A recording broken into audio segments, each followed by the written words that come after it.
Yes, he does. Previously on the Ninja Troll Digicast. We're going to talk about the trailer for the new Daredevil season. It's going to be on Netflix. Calm yourself. Listen, they had me at 15 seconds. That's all I'm going to say. The day before the full trailer came out, they give you just like a little 15-second thing. The decline of Western civilization. The Ninja Troll Digicast. The following program is being brought to you by Winchester Productions on Spreaker.com.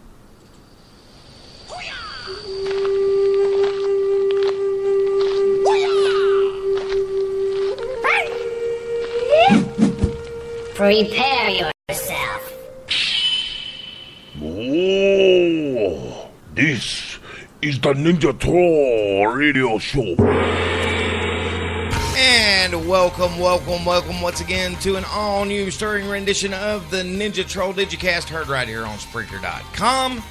We got a lot of stuff to talk about tonight. Oh, yeah. And just like that, the Ninja Troll is back on your, well, I can't say stereo because we're not on stereo. We're on the computer, yes. Yes, we are. So, Dixon, I'm going to put it to you like this. This has been like the most exciting week for me as far as movie and TV news goes. It's phenomenal. Things that they put out there. There's a lot of things going on. Yeah, there really is. There really is. Okay, so thank you for joining us for the Ninja Troll Digicast. I am the master of ceremonies. I have to adopt a new nickname here. I am the Ivanator Chuck Charles. And taking a look to my right, I see the one, the only, the lovely Laura, a.k.a. Dragon Mama. Mm-hmm. And looking towards the western wing of the Cathedral of Wisdom, he is his Mojo-ness, Timmy D. I'm sorry. I'm being gassed out of the western wing of the Cathedral of Wisdom. Well, by Buddy the Wonder Dog. If you need to, we'll put on a couple of PSAs and you can come on over to the dark side. Man, something needs to happen. It's pretty angry over here. I'm sorry. So Superman has got a new power? No, that was last week. But still yet, he's got a new power. That's true. And I'm not feeling too good myself. Apparently so does Buddy. Oh, yes. He's got the power to clear a room. But you said he had an ear infection, right? Yes. So what does that have to do with the... I don't know, but something's going on. The only SBD you can hear from Buddy the Wonder Dog. All right, Tim, what have we got coming up? Well, coming up tonight in the movie and TV news, like Chuck was saying, there's been a lot going on.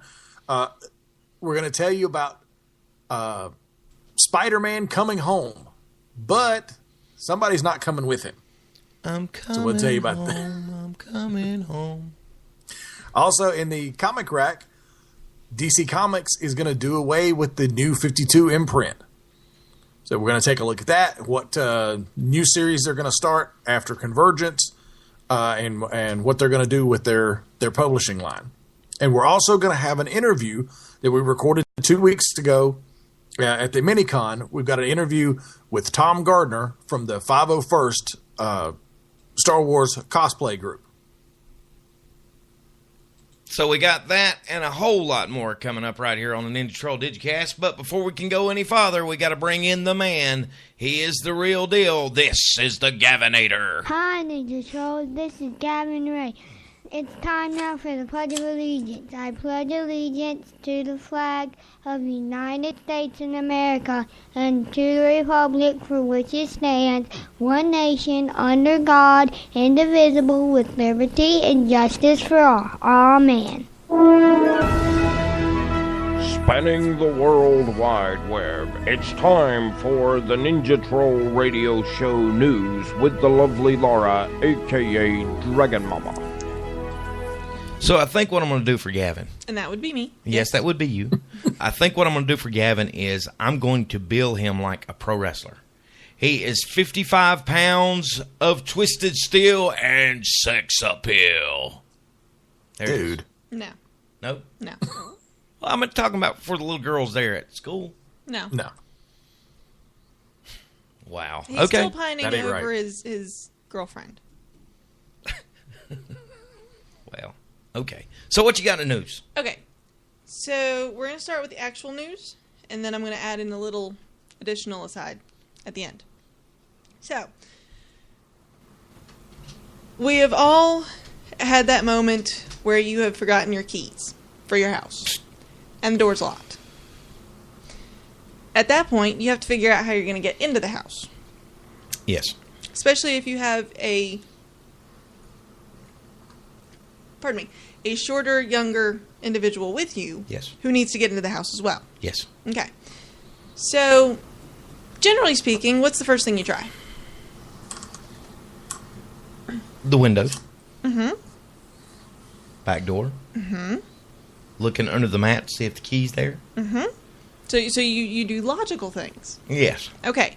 Well, a teenager in Arizona apparently didn't go that route. Yeah. He decided to go down the chimney. Now, the teen's name has not been released because his family is afraid that he would be embarrassed. Smokestack. That's what they call him now. Smokestack.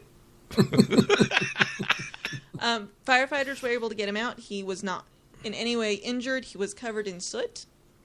But otherwise, well, and I'm sure his pride was badly damaged. But other than that, he was fine.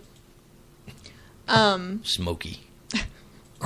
The police department did tell him that, he was an idiot. Well, basically.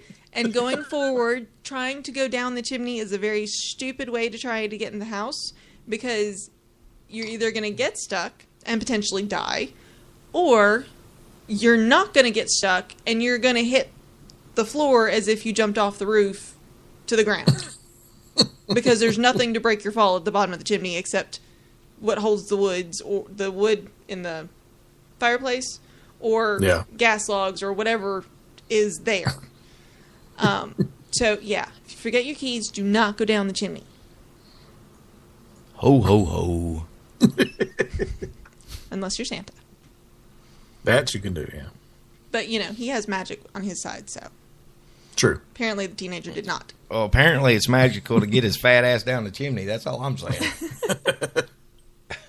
He's like Stretch Armstrong. It's all the grease in the food that he eats. Yeah, there you go. Just seeps through his pores and just straight down. Yeah. See? We've got it figured out. Next story that I have comes out of Amsterdam, where we all know that the recreational use of marijuana is legal. However, growing it is not. You can have up to 5 plants per house, but any more than 5 plants per house is considered illegal. Because they govern all of the sales and everything. It's all government sanctioned. So if you're growing it out of your house and cultivating it and then selling it, it is no longer legal. So there was a family who lives in basically like a row house. They're not technically apartments, but it's a row house and they all have one joined roof. So they're jointed. It's kind of like one giant multiplex. Okay. Instead of a duplex, it's like a multiplex. Yes. One of the people in the middle decided they wanted to grow marijuana. More than 5 plants. So they're in there, they've got their lights, they've got their plants, they've got everything all set up and it's nice and doing great. Business is great. But then it snowed. Snow melts over warmth. Snow does not melt where it's less warm. So there's a big spot in the middle of this row of houses where there's no snow. Not only is there no snow, the roof isn't even wet. So it turned the snow to steam and then dried it. So police actually tweeted a picture of this row house and said, if you see this, please call your local law enforcement because this is an illegal grow house. They actually managed to get all the plants. They got 500 cannabis plants out of this grow house. That's a lot. That is a lot. Come on in, officer. You want some cookies? They're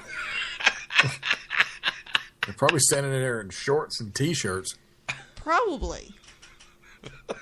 So, again, if you want to grow your own cannabis plants, do it in the basement. So it's not right up against the roof. And if it starts snowing, just go outside with a hairdryer and a battery pack for it and dry the whole roof. Yeah, clean up everybody else's roof, too. Exactly. It's the only way you're not going to get caught. They should have put a picture up of a pool like they did in Cheech and Chong's Nice Dreams. And when you get a rip in it, you get on the ladder and you pretend like you're swimming. That's how they did it. Yeah. So, yeah. And they actually, by tweeting out that picture, they actually got about 3 or 4 other grow houses in the area. Until people called in.